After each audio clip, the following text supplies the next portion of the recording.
Daqui a pouco a gente vai conversar aqui em conjuntura com o analista político Marcelo Bastos. Agora a gente trata de saúde.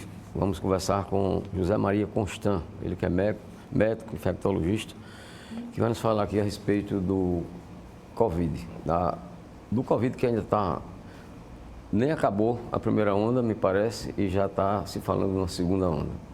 José Maria, muito obrigado aqui pela presença mais uma vez. Eu sou quem agradeço, Flávio. Voltamos aqui, estivemos há meses atrás com o mesmo assunto, numa situação muito pior do que a que nós estamos agora, mas o problema continua, como você bem disse. Diga uma coisa, dá para se falar numa nova onda do Covid ou é essa mesma que está recrudescendo? Então, aqui no Brasil, o que nós temos é o mesmo tipo de vírus que chegou aqui em fevereiro, é o SARS-CoV-1. Aliás, no exterior também é o SARS-CoV-1. No entanto, acredita-se que ele possa ter sofrido uma mutação na Europa e nos Estados Unidos, provocando aquilo que é chamada segunda onda, o que não é obrigado a acontecer aqui também, né? Mas é um fato que já era previsível, Flávio, por conta da estrutura central desse vírus. Nós sabíamos, todos nós sabíamos, que ele poderia fazer isso. Os vírus, de acordo com a sua estrutura central, eles se dividem, para explicar a coisa de forma compreensível para todos, eles se dividem em vírus DNA e vírus RNA. Os vírus DNA são estáveis, eles não mudam a sua estrutura. Por exemplo, o vírus do sarampo é um vírus DNA. Então, quem teve sarampo uma vez, dificilmente terá uma segunda vez. O vírus da catapora, da cachumba, que é a nossa papeira, etc. Já os vírus RNA, eles são vírus instáveis, digamos assim, na sua estrutura. Eles mudam muito. O melhor exemplo do vírus RNA que sofre muitas mutações é o da gripe. Só que as mutações no vírus da gripe, pode ser que aconteça a mesma coisa com o Covid, com o SARS-CoV-1, 2, quero dizer, esses vírus RNA, eles podem sofrer uma mudança discreta na sua estrutura. Então, ele não muda tanto em relação ao tipo anterior e, consequentemente, ele não causa uma catástrofe. Agora, na hora que ele sofre uma mudança muito brusca, aí acontece, por exemplo, nós conhecemos muito pouco do vírus do SARS-CoV, mas conhecemos já bastante do vírus da gripe. Quando o vírus da gripe sofre uma mudança discreta, acontece casos novos e tal, mas de forma, digamos assim, que podem ser contidos. Quando ele sofre uma transformação muito brusca, acontecem as epidemias. Então, nós tivemos a gripe espanhola em 1918, a gripe asiática em 1957 e, recentemente, a chamada gripe suína, né? Se eu não me engano, em 2014. O tempo passa tão depressa que, de repente, a gente não lembra mais qual foi a data. Então, essa possibilidade de mutação do SARS-CoV, do vírus da Covid-19, já era conhecida pelo fato de ele ser um vírus instável, um vírus RNA. É a possibilidade de se contrair duas vezes o Covid, vamos chamar de Covid, que é mais fácil, é melhor do que SARS-CoV. De entender, né?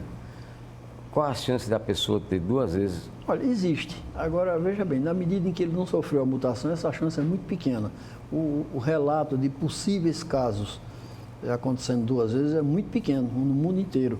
É a mesma coisa, nós brincamos até o seguinte, que é muito difícil alguém ter sarampo duas vezes. Se tiver é porque é filho de médico, né? É uma raça que complica um bocado. Então pode acontecer. No momento atual, se ele não sofreu mutação aqui no Brasil, então, pelo menos até agora não, aparentemente não, então a possibilidade de se contrair duas vezes existe como...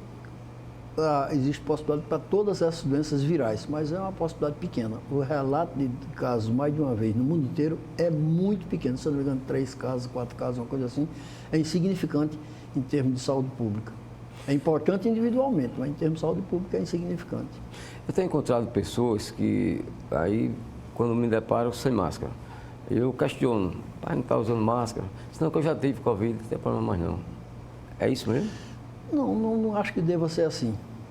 Por exemplo, mesmo que a pessoa tenha tido o vírus, ela deve tentar se proteger pelaquela possibilidade remota, porém existente, de que ele possa ter uma segunda vez. Além de mais, eu acho que o uso da máscara é didático, né? É um exemplo, né, para as demais pessoas. Nós estamos vendo a população facilitando muito, isso aí vem desde os altos escalões até as pessoas, digamos assim, componentes da grande massa da população, né? Facilitando muito, se aglomerando, que é uma coisa que não é recomendável, né? Aglomeração desnecessária, e sem usar máscara. Eu acredito que o uso da máscara, acredito não, tenho certeza, é uma boa proteção.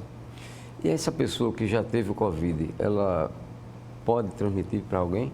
Não, se ela já teve Covid, ela curou, ela não transmite mais. A transmissibilidade é em torno de 12 a 14 dias. Então, vamos supor que, não vou botar para ninguém, vamos supor que eu adoeço. Então, eu vou transmitir durante aproximadamente 12 a 14 dias. Então, nesse período eu transmito, depois eu deixo de transmitir. Ainda que eu tenha uma complicação, ainda que eu precise ficar hospitalizado, mas a transmissibilidade é em torno de 12 a 14 dias.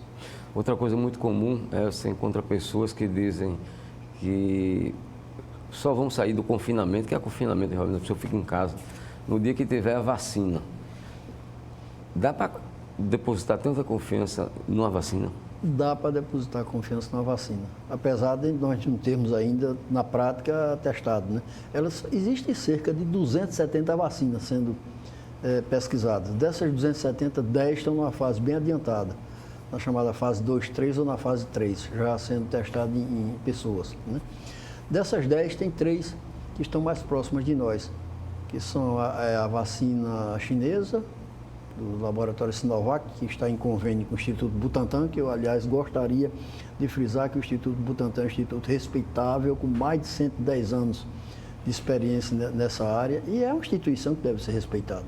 Então, o Sinovac entrou em convênio com o Butantan, não só para transferir tecnologia para que seja fabricada. Existe a vacina britânica, né, da Universidade de Oxford, junto com o laboratório suíço AstraZeneca, que está conveniado também com uma instituição altamente respeitável, que é a Fiocruz.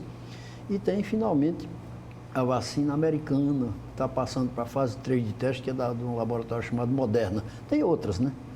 Mas nós temos que confiar. Desde que outra coisa, é preciso desmistificar determinadas informações que estão sendo trazidas em torno dessas vacinas. Ora, se essas vacinas forem, nós temos aprovadas pela nossa agência de vigilância, que é a Anvisa, então nós devemos usar.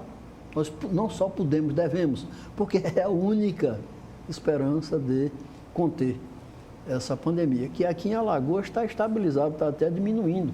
Nós tivemos, por exemplo, antes de ontem para ontem, 116 casos. Lembre-se que nós tínhamos em torno de 800 e até mais.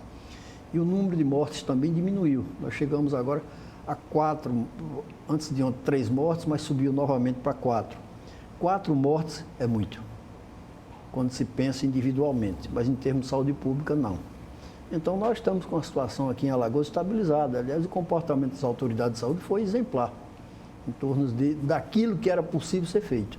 Agora, tem certas coisas que não foi possível. Por exemplo, manter as pessoas em isolamento social, fazer com que as pessoas usassem máscaras, a coisa poderia ser melhor. Nós conseguimos aqui isolamento social em torno de 40%, foi o máximo que nós conseguimos. Quando o ideal seria em torno de 70%. Então, mais do que as autoridades sanitárias puderam fazer, fizeram bem. Bom, eu costumo dar minhas caminhadas e voltei a caminhar, apesar desse Covid, né? E todos os dias eu vou à praia, dou minha caminhada, uso máscara. Né?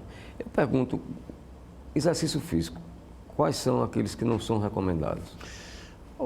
Eu acredito, não sei se é por causa da minha idade, eu já não aguentaria mais.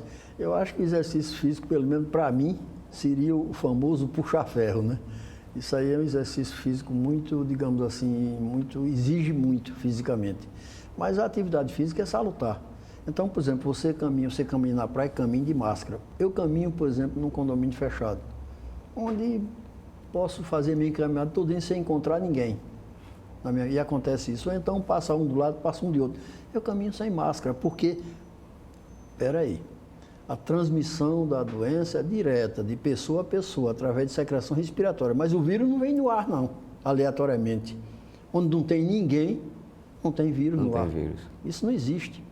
É um dos mitos criados para, digamos assim, talvez, sei lá, apavorar. Então, se você está num lugar sozinho, Não há possibilidade de você ser contaminado, porque ele não vem, é preciso entender, se ele não vem no ar, ele é contaminado, ele vai sim no ar de uma pessoa para outra. Secreção nasal, secreção oral, etc. Aí sim.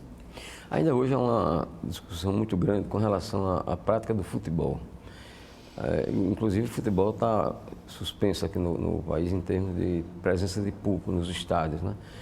E quanto ao futebol, digamos assim, o torcedor ir para o estádio, ou aquele que gosta de praticar futebol, existe risco para isso? Eu acho que, acho não, tenho minha opinião, eu tenho opinião formada a respeito disso.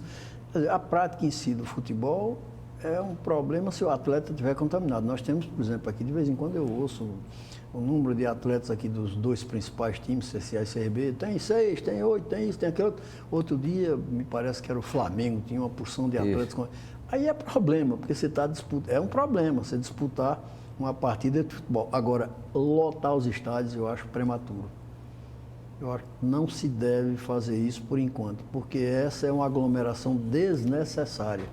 Note bem, como é que nós poderíamos dizer, não, libera para o Rei Pelé encher de gente se as escolas estão fechadas? É até um contrassenso. É um contrassenso, porque a escola é muito mais importante que uma partida de futebol. Acredito que é cedo para a gente fazer isso, não há segurança não, é perigoso. Por falar em escola, a sua opinião sobre a volta às aulas presenciais? Olha, a volta às aulas presenciais é um passo, digamos assim, tão, não digo perigoso, tão importante que ele vem sendo postergado, né? Em nome de, será que as escolas, principalmente as escolas públicas com menos recursos, vão ter condições de manter digamos, o isolamento mínimo necessário?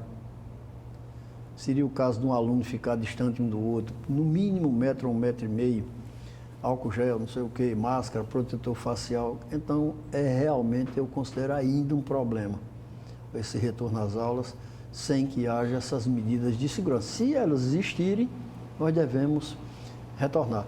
Não se pode minimizar a possibilidade desse vírus voltar a se propagar. É preciso muita cautela. Ainda tem a questão das crianças, né? É difícil pedir uma criança para ficar comportada, sentada, exatamente. Eu estava falando do distanciamento de uma pessoa, pensando nisso, uma criança pequena, fica tudo embolado ali, o negócio fica meio difícil, meio complicado. Ok, nosso muito obrigado ao Dr. José Maria Constant pela sua participação aqui nesta edição de Conjuntura. Vamos agora ao intervalo, já a gente conversa sobre política, ouvindo o analista político Marcelo Bastos. Até já.